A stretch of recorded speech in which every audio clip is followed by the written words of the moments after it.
La sociedad nuestra actual, nuestra civilización, se fundamenta mucho en un gran materialismo. Y la identidad de esta sociedad materialista es lo que definimos como ego.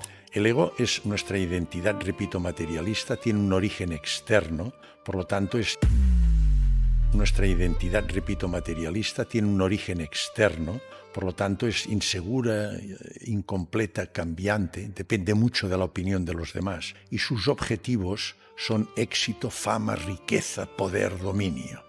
Para conseguir estos objetivos, el ego muchas veces adopta dinámicas vitales negativas, en las que puede imperar la competitividad excesiva, los celos, las envidias, los odios, la agresividad y la violencia. Me gusta, al hablar de violencia, recordar las palabras de Gandhi, que decía: la violencia es el límite de la incompetencia. Pues bien, como el ego se fundamenta totalmente en la materia, en el cuerpo, y todos sabemos que la muerte es una realidad, es el hecho más democrático que existe, nadie se escapa de ella. En el momento que muere la persona, desaparece el cuerpo, se transforma, entonces el ego desaparece. Esta es la causa de que en la actualidad, como impera el ego sabe que la muerte supone el fin de su existencia, pues la gente tiene miedo a la muerte. La muerte es un tabú.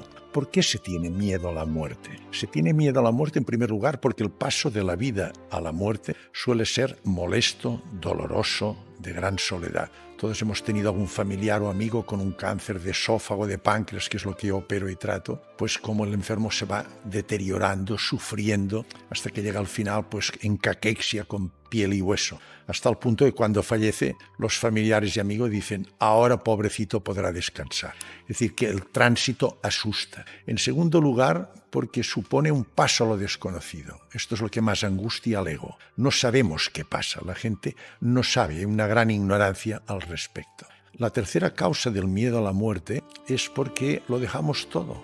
Dejamos familiares, amigos, bienes materiales, por los cuales tanto hemos luchado, incluso malgastado nuestra vida. Venimos sin nada y nos vamos sin nada. Y en último lugar, tenemos un instinto de conservación sumamente potente que nos fija la vida. Estos 4 factores condicionan el que veamos la muerte en esta civilización en la que impera el gran ego, la egomanía, como un tabú, como algo que asusta, como algo que tememos. Por esto no se quiere hablar. Es un tema que la gente prefiere dejarlo aparte. Para poder interpretar la muerte es fundamental, depende totalmente de la concepción existencial que tengamos. Si nos fundamentamos en el ego, por más que expliquemos que la muerte, lo único que podremos decirle a una persona, a un amigo, a un familiar, es que ahora descansa la persona que ha muerto, porque con la muerte se acaba todo. Es decir, ya nunca más lo veremos y nunca más sabremos nada de esta persona. En cambio, esta no es nuestra realidad existencial. Nuestra realidad existencial, y hoy tenemos pruebas reales, objetivas, con una base científica, que nos permiten demostrar que después de la muerte continúa nuestra realidad existencial. Es lo que se llama la conciencia no local, la supraconciencia, o también espíritu. Se puede definir de varias maneras. Si nuestra auténtica identidad, lo que nos hace únicos y exclusivos, persiste, quiere decir que el cuerpo es una funda, un traje que nosotros nos ponemos encima, que adoptamos, muy temporal, pero nuestra auténtica identidad persiste. Entonces, si tenemos esta concepción existencial, es muy fácil hablar y ayudar a los familiares y amigos cuando pierden un familiar. No te preocupes, ha hecho su ciclo en la dimensión humana, pero su auténtica esencia perdura en otra dimensión. ¿Qué son las experiencias cercanas a la muerte? Las experiencias cercanas a la muerte son una serie de vivencias y experiencias que nos cuentan o nos manifiestan los pacientes que hemos diagnosticado de muerte clínica por diversas causas, es decir, pacientes que están en paro cardíaco, paro respiratorio, sin reflejos y sin actividad mental, no tienen en absoluto ninguna actividad. El electrocardiograma es plano y el electroencefalograma a partir de los 15-20 segundos también es plano, no hay actividad. Pues bien, si conseguimos recuperarlo con las medidas de reanimación cardiorrespiratoria que ustedes conocen, masaje cardíaco, punción intracardíaca con adrenalina para estimular la contractibilidad cardíaca, aplicación de descargas con el DEA, con el desfibrilador, pues hay un tanto por ciento de pacientes que conseguimos recuperar, que yo he recuperado bastantes de estos enfermos. Entonces, algunos de estos enfermos a mí me han contado una serie de vivencias y experiencias que realmente me llamaron mucho la atención. Siempre, y quiero insistir en esto, coincidiendo con el tiempo, desde el punto de vista temporal, en el que el paciente estaba clínicamente muerto. Es decir, que no había actividad cardíaca ni había actividad mental. Es decir, durante este intervalo de tiempo es cuando él desarrolló estas vivencias y experiencias. Entonces yo estudié estas vivencias y experiencias y tuve una serie realmente de sorpresas al estudiarlas, y de aquí pude yo deducir que realmente nosotros somos cuerpo, que es materia, somos mente, con actividades anímicas, pero que tenemos nuestra auténtica identidad. Lo que nos hace únicos y exclusivos es lo que yo llamo supraconciencia, es una conciencia que está por encima de la conciencia local o neuronal, y que esta conciencia perdura, también se puede llamar, otros la llaman conciencia no local, porque tiene continuidad fuera del cerebro, y otros la definen como espíritu, se puede dar el nombre que queramos. Lo importante es que después de la muerte física persiste una conciencia que es nuestra auténtica identidad y que tiene unas características, entre ellas que es eterna. Es decir, que ha existido, existe y existirá siempre. En el momento de la muerte, algún paciente está descrito. Algún paciente de Alzheimer ha recordado y ha empezado a hablar, ha recuperado su memoria. ¿Por qué ha recuperado su memoria? Esto se puede interpretar porque en el momento de la muerte es cuando se desprende la supraconciencia. Vale. Por esto, el tránsito final, no lo teman, el paso final de la vida a la muerte, el tránsito, cuando sale ya la supraconciencia, nuestra auténtica identidad, es la que se pone de manifiesto. Puede contactar entonces con seres queridos ya fallecidos que les vienen a ayudar al tránsito. Entonces recuperan todas las facultades, pueden recuperar totalmente. La supraconciencia es omnisciente, omnipotente y omnipresente, eterna, lo sabe todo y lo puede todo.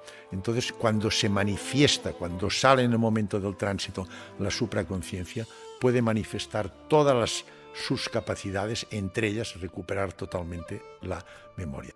¿Qué diferencia hay entre conciencia, alma y espíritu? Conciencia hace referencia a la conciencia local o neuronal. Es la que hemos dicho que se produce por la actividad de las neuronas. En el otro extremo está el espíritu, que corresponde a la supraconciencia, que es nuestra auténtica identidad. Es la manifestación o expresión de la conciencia universal en cada uno de nosotros. Vale.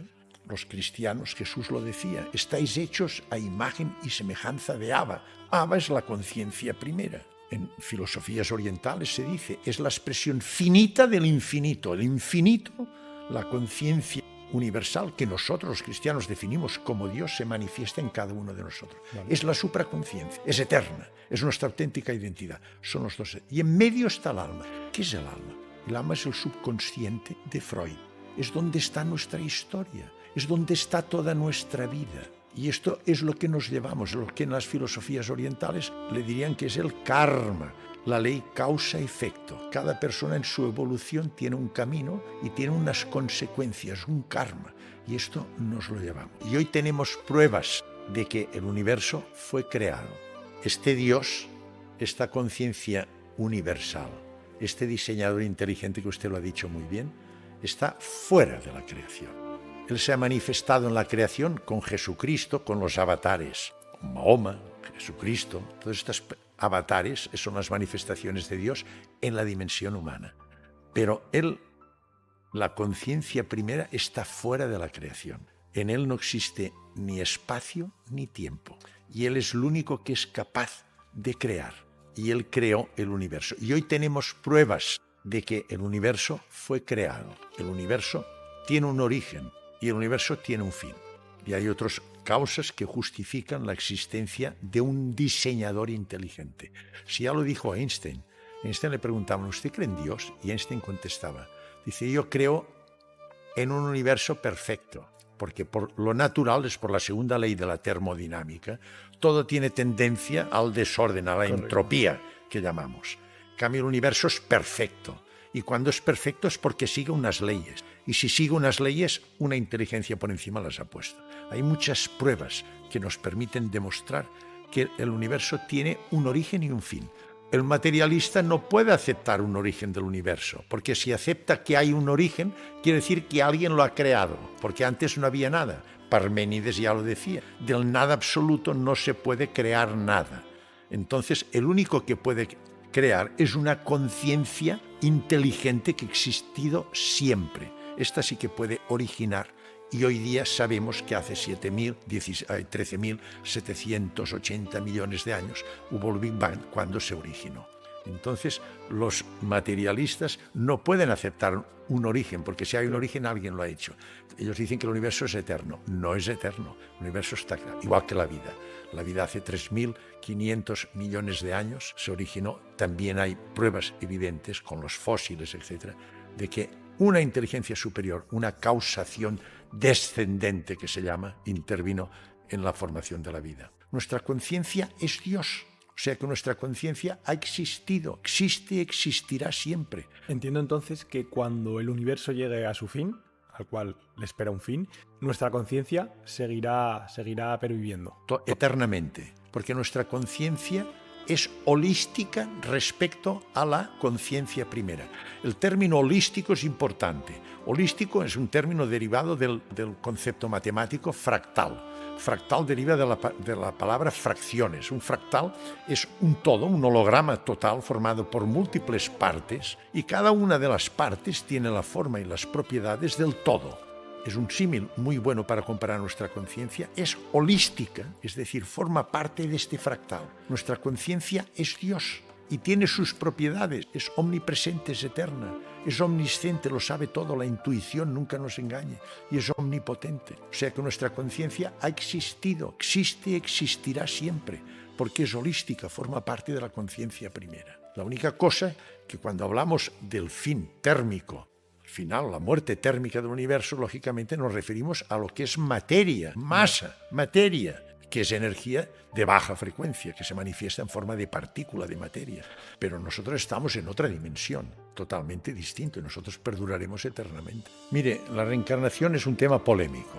Hay varios aspectos. En primer lugar, desde el punto de vista filosófico, si nuestra vida es un camino, esto lo expresa muy bien Teilhard de Chardin, que es un jesuita. Este jesuita dijo que nuestra vida es un camino que empieza en el punto alfa, donde estamos llenos de impurezas, y en este camino vamos eliminando las impurezas hasta llegar al punto omega, que es, digamos, el punto ya sin impurezas, es lo que diríamos la santidad.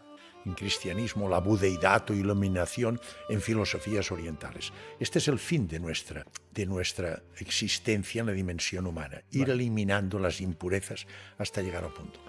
Entonces, en una vida es suficiente esto. Estamos viendo que personas que tienen una vida realmente tormentosa, que son crímenes y todo esto, que fallecen, esta persona, y vemos personas que son santas, que están ya muy evolucionadas.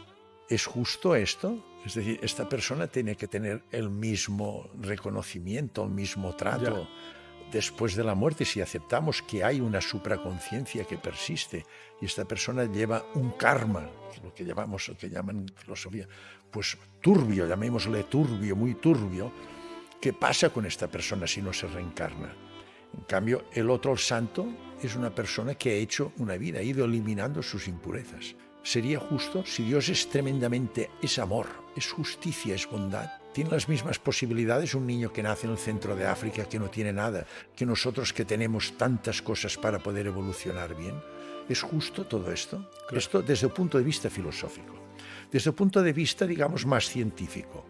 Hoy con la hipnosis se puede llegar a conocer para personas que tienen experiencia en hipnosis profundas, intensas, a llegar a conocer, a reconocer y a recordar vidas pasadas. Y después hay casos en la biografía mundial, los de Brian Weiss, los de Jan Stevenson, que describen miles de casos, sobre todo en niños que aún no están muy moldeados con el ego. Hay casos de niños, por ejemplo, de Jan Stevenson, niños que quieren ir a un país que nunca, no han estado nunca, y van allí y empiezan a decir, aquí había una panadería, aquí había esto, aquí había lo otro, antiquísimo, y lo comprueban el ayuntamiento y es cierto. Y casos tan sorprendentes como al final este niño que nunca había hablado este idioma, se pone a hablar este idioma. Es decir, hay casos y que explican cosas que han pasado, que se han podido demostrar, hemos de aceptar. Desde este punto de vista, digamos, un poco imparcial, objetivo y científico, está certificado, la hipnosis lo consigue, y desde el punto de vista filosófico y moral, pues yo creo que hay las personas médiums muy avanzados, como es Allan Kardec, que estas personas pues hablan clarísimamente, que se ponen en contacto con los espíritus y hablan clarísimamente de las reencarnaciones. Pero repito, yo creo, por este aspecto filosófico, por lo certificado que hay, por los trabajos hechos por personas, médicos, psiquiatras, que emplean la hipnosis con medidas terapéuticas, hay pruebas de que pienso que tiene que existir la reencarnación. O sea, una persona que necesita una evolución determinada puede reencarnarse en una situación de conciencia más baja. En 2014, en Cambridge, se hizo una importante reunión en la que intervino, por ejemplo, Stephen Hawking. Llegaron a la conclusión de que todo ser vivo tiene conciencia. Lo que cambia es el grado de la conciencia. Vale. Una planta tiene conciencia. Usted lo ha visto, reacciona ante el sol. Por ejemplo, puede girarse, buscar, es decir, tiene respuesta a estímulos externos. La música influye en las plantas, está demostrado. Un perro, si tienen ustedes una mascota, tiene 3 aspectos de conciencia, una conciencia de 3 niveles. Él tiene emociones, cuando le ve se pone contento, cuando ve a su dueño. Tiene capacidad de aprendizaje y tiene memoria. Usted le puede enseñar cosas y se acuerda. Y nosotros tenemos la máxima conciencia. Nosotros tenemos conciencia y tenemos autoconciencia. La autoconciencia es como un espejo que nos permite ver si nuestras decisiones y actos son éticos o no lo son. Es decir, que hay grados distintos. O sea, una persona que necesita una evolución determinada puede reencarnarse en una situación de conciencia más baja. Yo no lo sé, porque en esto ya le he dicho que no soy. Vale. Pero personas expertas en esto, como es Allan Kardec, lo certifican. Está demostrado que 1 minuto de estrés intenso provoca una caída del sistema inmunitario que dura 6 horas, lo que nos predispone entonces la persona estresada a padecer infecciones, enfermedades autoinmunes y cáncer. Pero la persona que está en estrés continuo, continuamente está liberando cortisol y catecolaminas. Y la persistencia del cortisol y catecolaminas provocan trastornos del corazón, del ritmo, trastornos de la tensión arterial, hipertensión, trastornos del metabolismo del colesterol, trastornos digestivos. A nivel cerebral condicionan insomnio, angustia, pérdida de memoria, dificultad en el aprendizaje y una depresión importantísima sobre nuestro sistema inmunitario, tanto el celular como el humoral. La causa fundamental es la mente. Y la causa fundamental de nuestra sociedad actual es el ego y el estrés que condiciona el ego con la dinámica vital que determina este ego. Hay que afrontar la vida, pues, eliminando la ignorancia que existe en nuestra sociedad, que hay muchos poderes fácticos y muchos elementos en nuestra sociedad que le interesa tener una sociedad inculta, enfermiza y pobre. Así se controla fácilmente. Cuando la sociedad pierde la ignorancia y entonces conoce su auténtica esencia, se da uno cuenta que la vida es maravillosa, que hay unos valores extraordinarios. Piense como dijo Tales de Mileto, uno de los sabios presocráticos, dijo: lo más difícil del ser humano es conocerse a sí mismo y lo más fácil es hablar mal de los demás. Esto es lo que ocurre en nuestra sociedad. Este ego tan rápido no puede perder el tiempo en conocerse a sí mismo, buscar su interioridad.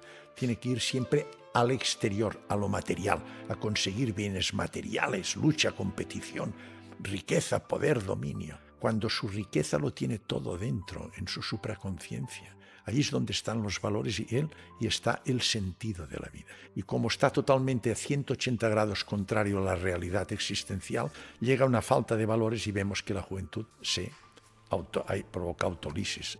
Albert Einstein dijo: no existe el azar ni la casualidad.